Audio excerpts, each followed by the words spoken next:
I'm Hannah and I'm a doctor with type 1 diabetes. And today I'm going to talk to you about my personal journey with nutrition. This has been a roller coaster in itself for me, learning about nutrition and learning about what type of nutrition choices make sense for me, that make me feel good, help me with my diabetes management, and also work for me long term. I've tried a lot of different diets pretty thoroughly throughout my training and education, and it's amazing to me that there's been a lot of variety in pros and cons for each one. So today I'm going to talk about my personal experience with trying these, what I learned about them, what I tried, and what didn't work, and specifically diving into low carb and paleo type eating, because I think that's an area that is well discussed. I see diabetes and low carb eating really looked at from a blood sugar management point of view, but not how that impacts other areas of our life, like our energy production, our electrolyte balance, and our hormones specifically as females. And so today I'm going to talk about that as a whole, starting with my story.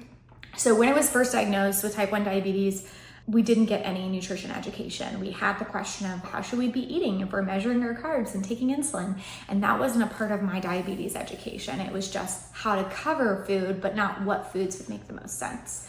I remember my diagnosis. I was actually diagnosed outpatient. I was never in the hospital. We had a 20-minute doctor's appointment before the end of the day at an endocrinology office. And then they sent us home with insulin and a little CD on how to take it and how to count carbs.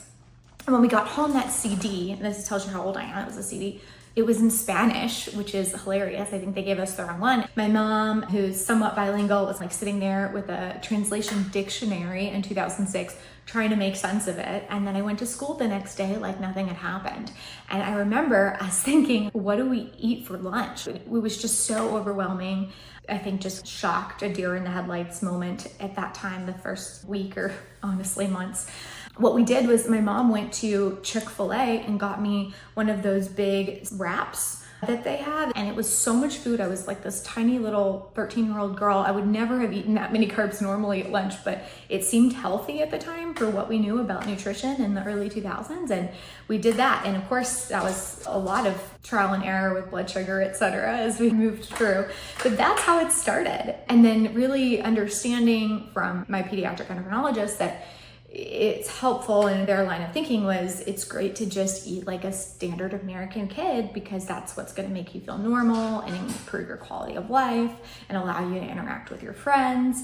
And I think there's a lot of good to that. I think that's a really beautiful sentiment, is that diabetes makes us so different, especially at that age, that it's good to keep things that allow us to feel normal. However, what we know now, and what I certainly know now looking back, is that the standard American child is most likely, just statistically, going to have chronic disease because we have such a chronic disease epidemic later in life. And so eating like a standard American child probably wasn't in my best interest if I had the goal of being healthy in the moment and long-term preventing chronic disease.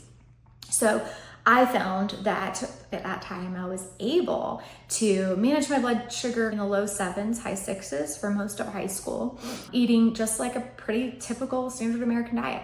I know I ate healthier than my friends because I remember being made fun of for veggie straws, those synthetic vegetable kind of long chips. They would make fun of me because they had the word veggie in them. But I ate salads at lunch when my other friends weren't really eating vegetables, but I was still eating like pizza and donuts and hamburgers and lots of desserts and Oreos and Pop-Tarts and the whole thing. So I was very standard American diet kind of throughout my high school, and I knew that nutrition was playing a bigger role in my diabetes care, and I had a lot of questions about it that I wasn't able to get answered through my diabetes educator or my pediatric endocrinologist. So when I went to college, I decided to study nutritional sciences. I thought that I wanted to learn more about it because I could see that there was such a correlation there. And I learned a lot through that major. What I was taught was the American Diabetes Association type of recommendations for nutrition. I was taught about the USDA standards and a lot of what the government is recommending for a healthy, balanced diet. That would be, at the time, was the food guide pyramid, and then transition to the My Plate guidelines while I was in school. What I learned through that is how to analyze nutrition literature. So taking a big, long nutrition study, whether it be a meta-analysis or a randomized control trial, and looking at what did the study look at? Was it a good study design? How do we know if it was statistically significant? And being able to understand, were there any twists in it that could make this a caveat for the population, et cetera, et cetera. So I learned how to dig into the data. And that was like, oh my gosh, it was like just the world opened for me, because finally I could find answers about what worked and didn't work for most people in these study groups. And what I found is that nutrition is such a hard thing to study. A lot of nutrition studies that we have are through journals of what people write down that they ate, which is typically inaccurate. It's not a very effective way to really understand exactly what someone was eating. We're probably missing details on brands or quality of the food. We're missing details on the amount. Nutrition is hard to study. Now, we do have great ways of studying it.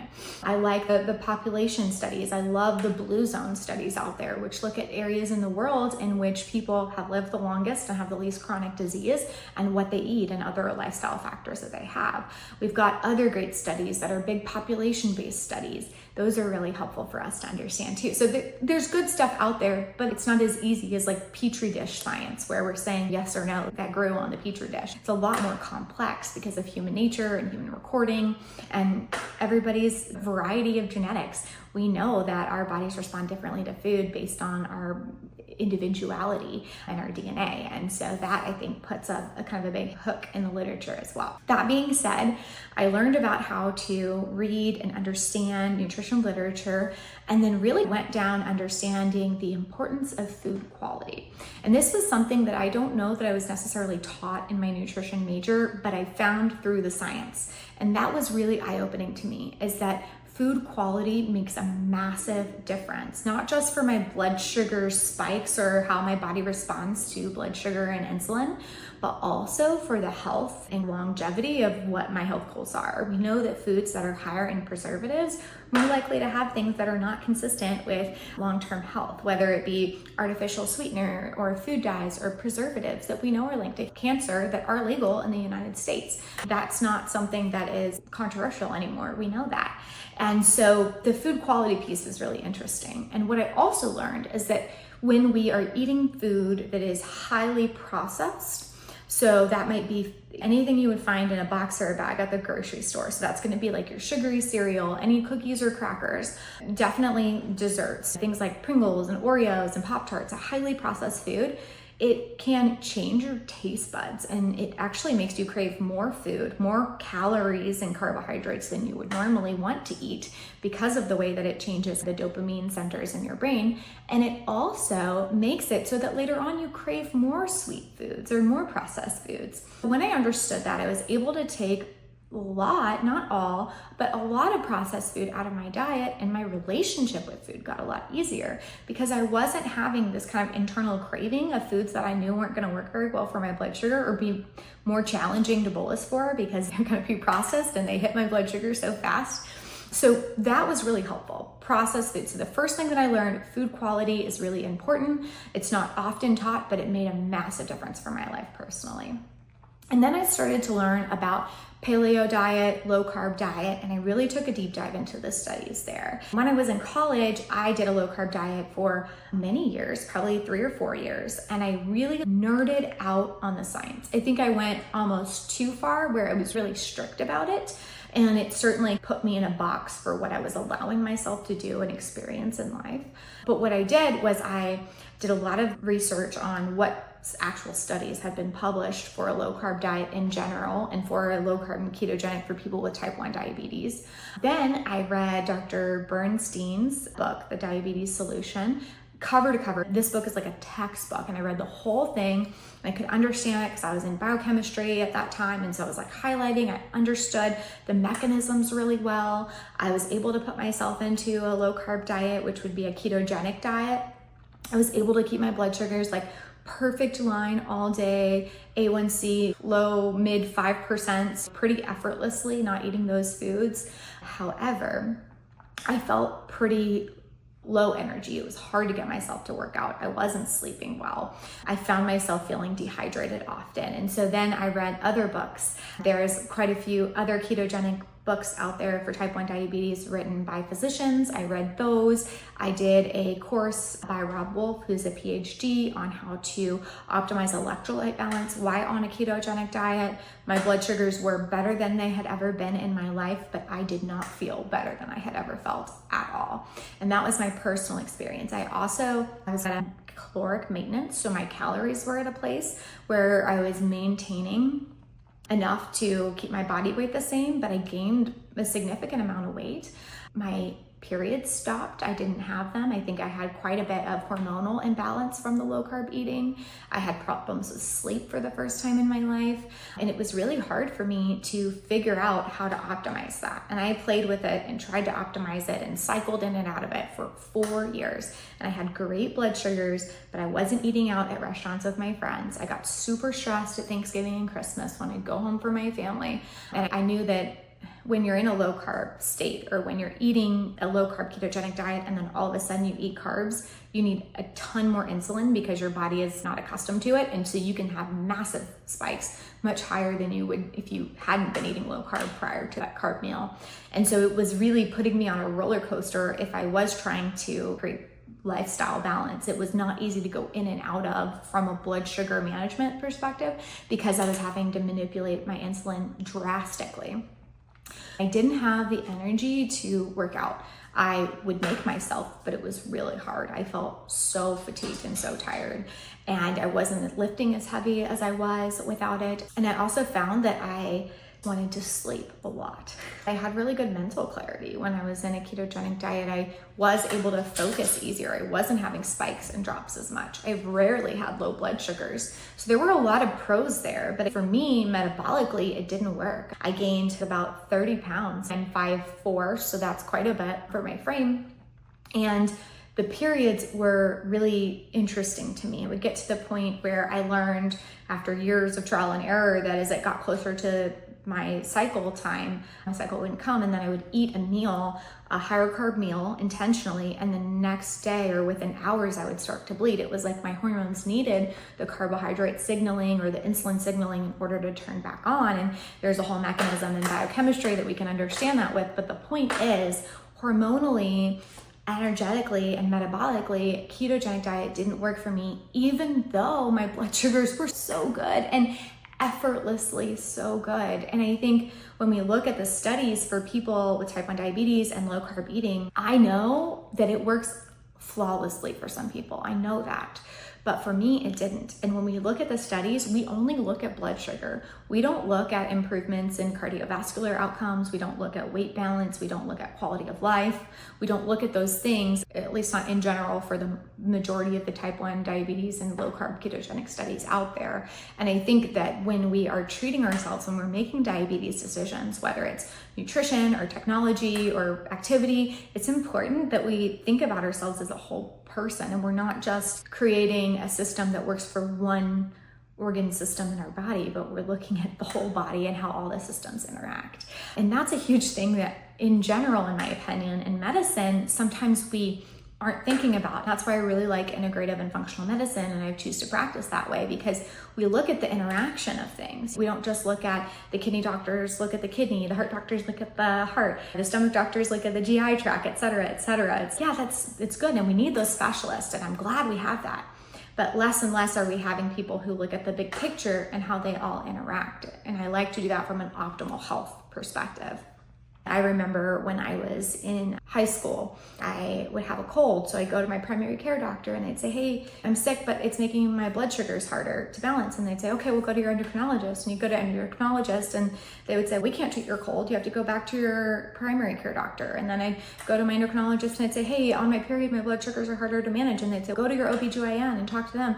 And it was just like nobody was talking to each other. And I felt really isolated and not like anybody was able to step back and look at all of me, including the emotional part of me, the part of me that was dealing with being type 1 diabetic in high school and what that felt like, and the part of me who was feeling stressed out with nutrition, and I didn't have a great relationship with food in the beginning, and kind of all these things that are so important to look at. So when I think about nutrition and type 1 diabetes, just look at the big picture. Don't just look at the blood sugars, because man, I could figure out how to make my blood sugars perfect, but it didn't work for the rest of me. And so it didn't work long term.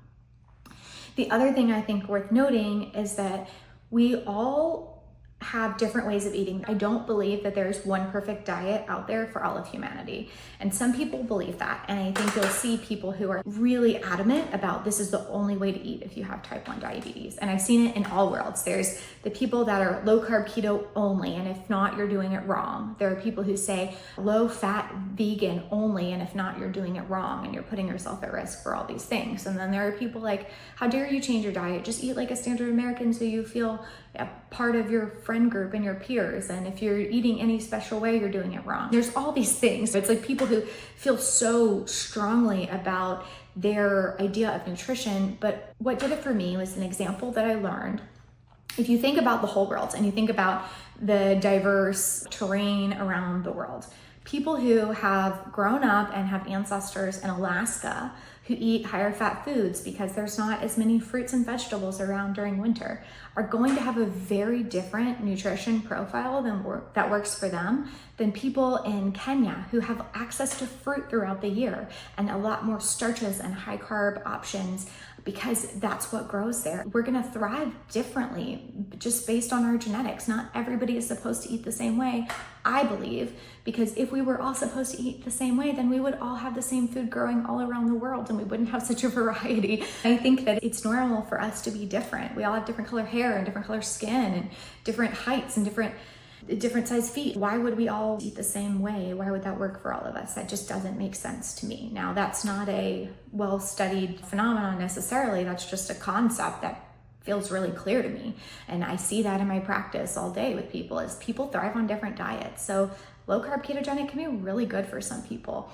Low fat vegan can be really good for people. Those two things did not work for me. What works for me is more of a Mediterranean higher carb diet that is really low in processed food. That's where I found my sweet spot. That's how I'm able to effortlessly keep my body weight where I feel healthy and my BMI is in a good range and I have energy. That's what works for me. So finding what works for you is important, but understanding that it might not be what works for somebody else, and that's totally normal. And I think maybe how it's supposed to be. So that's my take on low carb. That's my experience with it. Later, after medical school, there was a year where I tried the low-fat vegan diet, and that was interesting. I was actually really shocked. I could eat a ton of carbs and need very little insulin when I took a lot of the fat and a good chunk of the protein out of my diet. I was eating extremely high amounts of fruits and vegetables, so very non-processed. But I did notice that if I didn't get my insulin right, because I was needing to eat so many carbs, that I would have really big spikes in my blood sugar, and my insulin sensitivity was increased a lot. So it was really insulin sensitive, which means if I got it wrong, I crashed really hard. I also didn't have great hormonal cycles through that. I think my body needs healthy fat, which makes sense because fat is a precursor for some of our hormonal components as women. And so I think that fat is healthy in the right types and the right amounts. So I chose not to eat that way long term, although it was an interesting experience. And I actually tried it because coming out of low carb, I realized that wasn't going to work for me long term. I was in this middle ground, kind of paleo Mediterranean type nutrition plan. And I met someone who told me, how would you know this would never work for someone with type 1 diabetes if you haven't tried it? And I thought, that's a pretty good point. And then I read a book, oh gosh, it's the famous one about type 1 diabetes and a vegan diet, and I'll have to link that below. I read the book, it was pretty compelling, it brought up some good points. I tried the diet and it did work a lot more than I thought it would. It was really interesting. And what I found from that experience was that I do want to eat meat, I do want to eat higher fat options, I do want a little bit more protein, but I don't need as much protein as I thought I did to feel good and to maintain my own muscle mass and recover from weightlifting workouts. That was helpful for me to learn.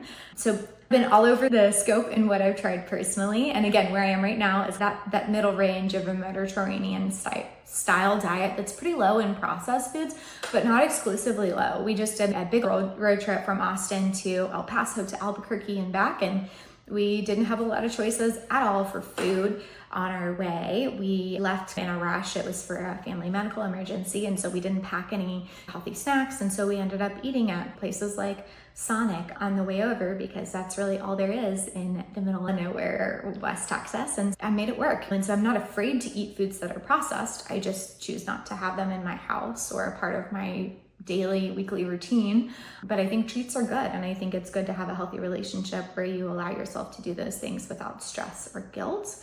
And I finally gotten there.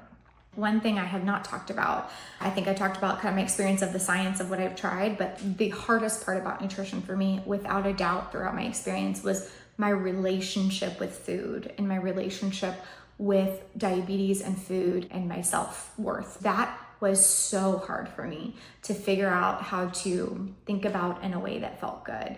And I had to let go of a lot of limiting beliefs earlier on. Before I started the low carb piece, I was actually doing a lot of food restriction because I was afraid of food. I was afraid of my blood sugar spiking high and feeling terrible. And I was early in college and wanted to do good with my grades. And I knew when my blood sugar was high, it was hard to study, it was hard to stay awake in class. And so I found myself restricting food just out of fear of high blood sugar, and then created a really negative relationship with it.